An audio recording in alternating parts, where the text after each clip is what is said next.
Happy Monday, everybody. Welcome to the Brownwood Lions Coach Show here on KOXE. I'm Derek Stuckley, along with Brownwood Lions head football coach, athletic director Sammy Burnett.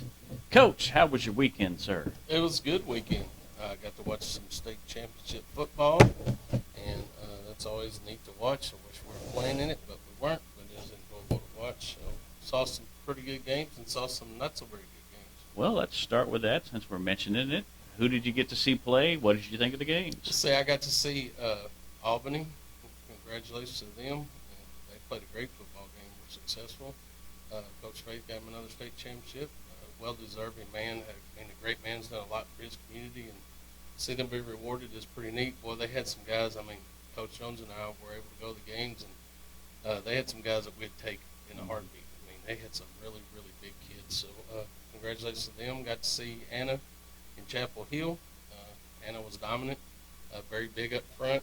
It was a good ball game, but just Chapel Hill just couldn't hang with them. Couldn't do much anything. Yeah, there's several teams in Region 1 or Region 2 I think could beat Chapel Hill, but sort of how it goes. But congratulations to both teams for being there. But Anna was victorious. That's her first state championship. You know, I was at Farmersville when Anna was just getting up and going, and they've grown so much. They turned in 1490, so they'll go 5A Division 2. But they didn't have much of anything, and they built a new school and some new facilities, and they increased their facilities now to a new stadium and a new indoor workout facility and a new practice field, and they're fixing to build another school. That's how fast that place is growing. Everything up there is just exploding. Just exploding. I mean, heading towards Sherman, I guess, but that whole area is just getting big. When I was in Farmersville, they were all 3A and 4A. Now they're all 5A, so crazy how fast that place is growing. But saw some really good games. I didn't stay Saturday. That's like watching college football, you know. Yeah. A lot of those schools.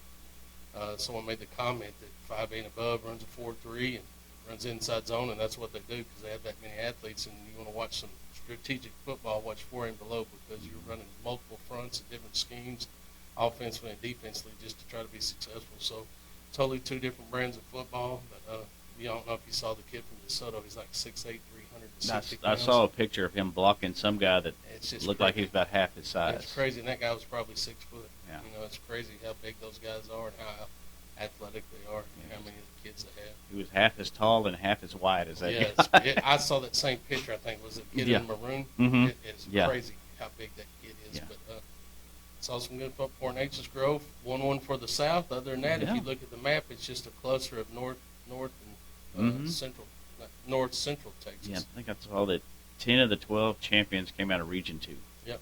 Which is pretty much how it usually goes these days. How it usually goes, that's right.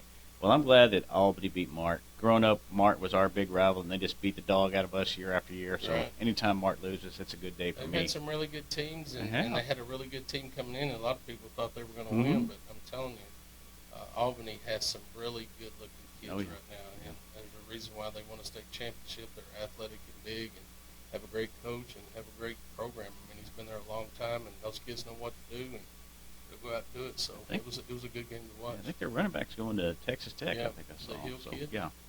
So, all right. Let's see. That's I guess all on the football. We won't talk about the Cowboy game. Well, I was going to just say I didn't get to go to Buffalo to watch the game, so they lost. So if they'd have played at Cowboy Stadium, I'd been there. Well, yeah, that was.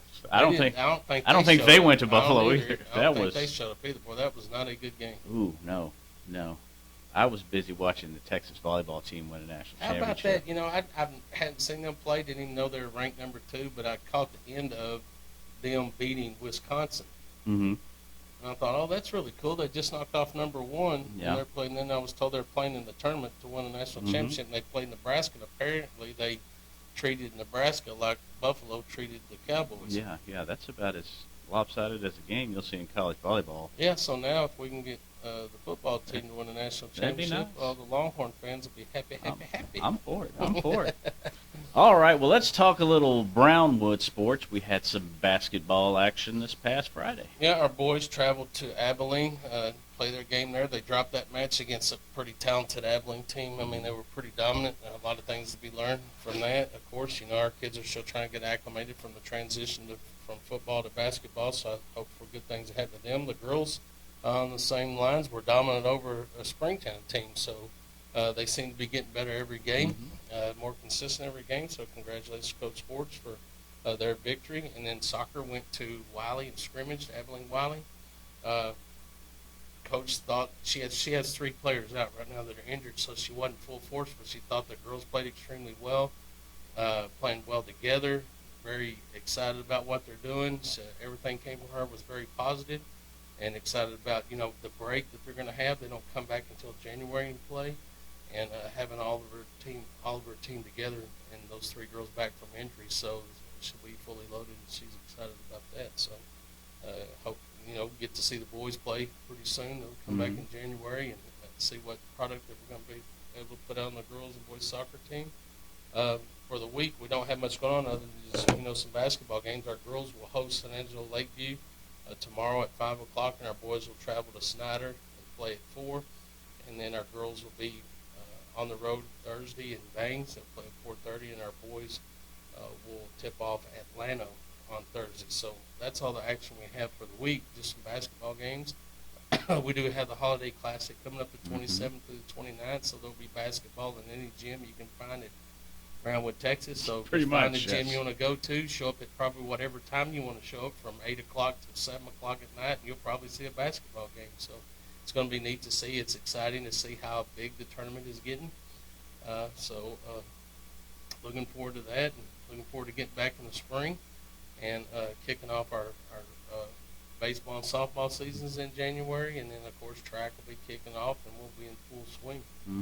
Powerlifting, everything will be going in January when we get back. I think Robert Anders was in last week talking about the tournament. This one is the biggest in the state this year. Oh, that's awesome.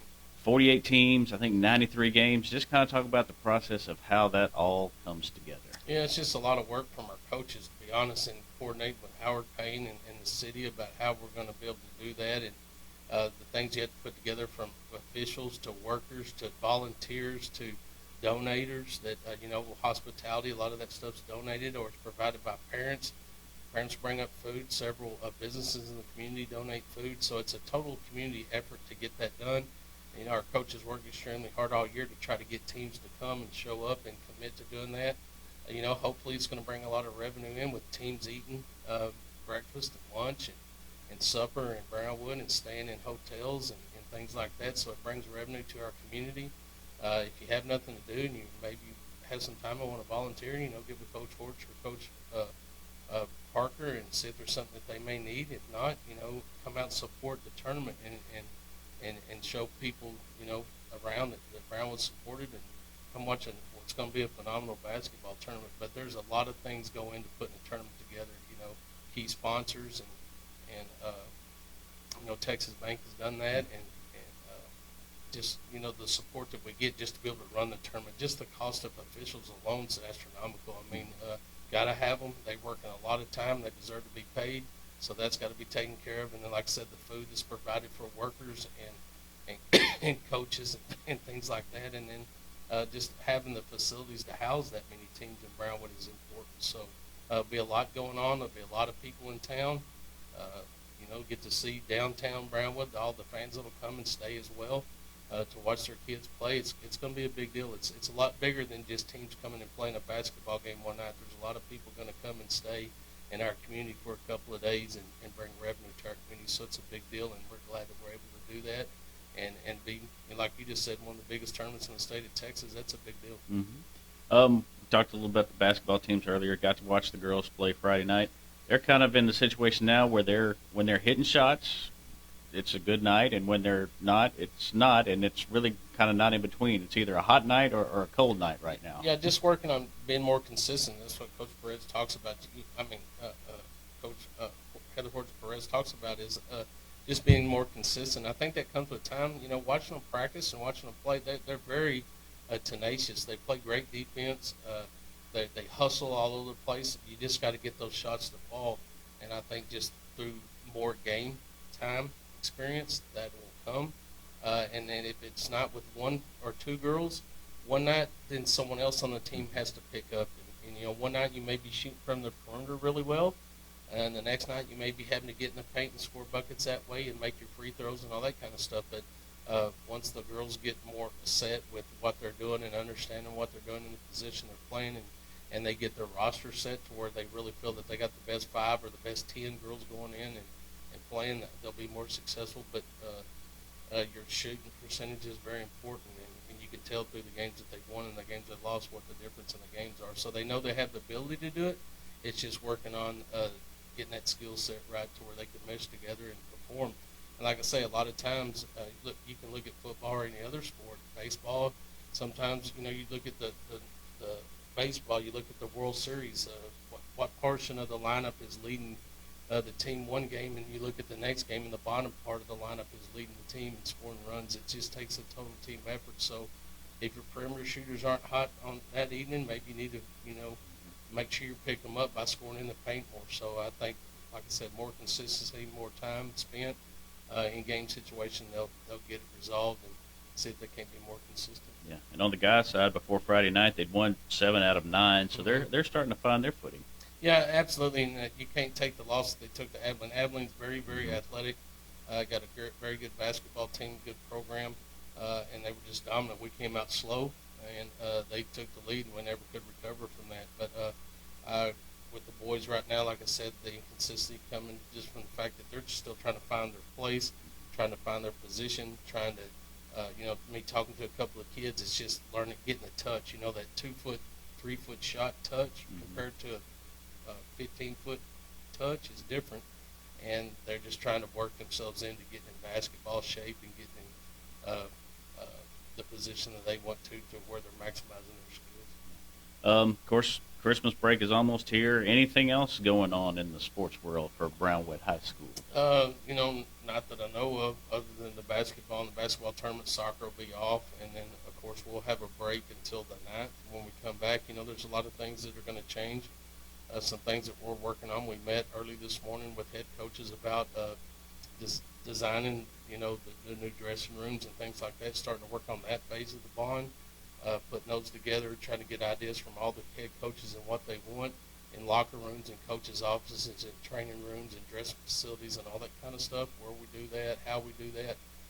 Working on completing the design for the indoor, so that we have everything in order from where we store things to away from the facility, how you get to those storage places, starting to work on baseball and softball and parking and those kind of things, trying to, finalize Brownwood Stadium stuff. So there's a lot going on with the bond right now. Tennis court is looking phenomenal. I'm very excited about that and the way it looks and how they're progressing in that. Hopefully that'll be completed in January, and the tennis team will have a brand new facility to go out there and play on. It's going to be phenomenal. And then, of course, we're going to start breaking ground with the Snodgrass building in the indoor late January or early February. And then our plans are to go through phase 1 with Brownwood Stadium starting in March or April. So there's going to be a lot of, in the spring, we'll see a lot of growth, a lot of groundbreaking, a lot of new facility work done. So that is really, really neat. And we're in full swing. I mean, a lot of things going on with the bond stuff behind the scenes, trying to get everything prepared. Everything in order, trying to get finalized architect design and all that, and everything that we want in and done, and making sure that stays within the budget. And so there's a lot of work being done, but there's going to be a lot to be seen starting early spring. So I'm excited about that, and everything's going to be top notch, and it's going to be the best. In my opinion, it'll be the best facility in the state of Texas. And I contribute that to the community, man. If it wasn't for the vote and the support from the community and us passing that bond, it wouldn't happen. But I think by the start of 2025 school year, everything will be complete, and it'll be a totally different place for our kids to reach the goals they want in athletics and use athletics as a tool to mold young men and women. And I'm excited to be a part of that and to get to be a part of that. And man, things are looking bright, so it's good. With that comes adjustments to off-season workouts, in-season workouts, where we're going to lift weights, how we're going to do that when they start working on the new facility, where we're going to house our kids while that's being done. So there's going to be a lot of variables that we're going to have to adjust to with our kids. Our kids are resilient. They'll do whatever they're asked to do. Just ask for a little bit of patience from the parents as we adjust, because we're going to have to continue to lift weights. We're going to have facilities to work out in and a place to work out, so we may have to move campuses to do that. But we'll have a good plan put in place, and we'll be ready to go when that happens. But there will be some change until our new facilities are completed, and we're able to move into those. But when that day comes, it's going to be really exciting. Change is a good thing, though. Absolutely, and we need that change. All right. Anything else we need to mention today, Yeah, Coach? let's thank those sponsors that make this show possible. Auto Glass Magic, Bruner Auto Group, Syntex Body and Paint, Syntex Equipment Sales, Citizens National Bank, Handhill Containers, Dr. Bon Young, Dr. Pepper Bottling Company, Edward Jones Investments, Henrik Medical, Howie Enterprises, Humphrey Peace, Heartland Funeral Home, Landmark Admin, MC Bank, Painter and Johnson Associates, Smith Sharp Agencies, Sonic Drive-In, Stanley Chrysler, Texas Bank, Willis Electric, Western Bank, and Blues Tees. Sorry, I could barely get that out. Here, take a breath. Man, just started to choke up for a second. Sorry. All right. We will be back here Wednesday on the Brownwood Lions Coaches Show on KOXE, KOXE.com, and the KOXE app. Have a great day, Brian.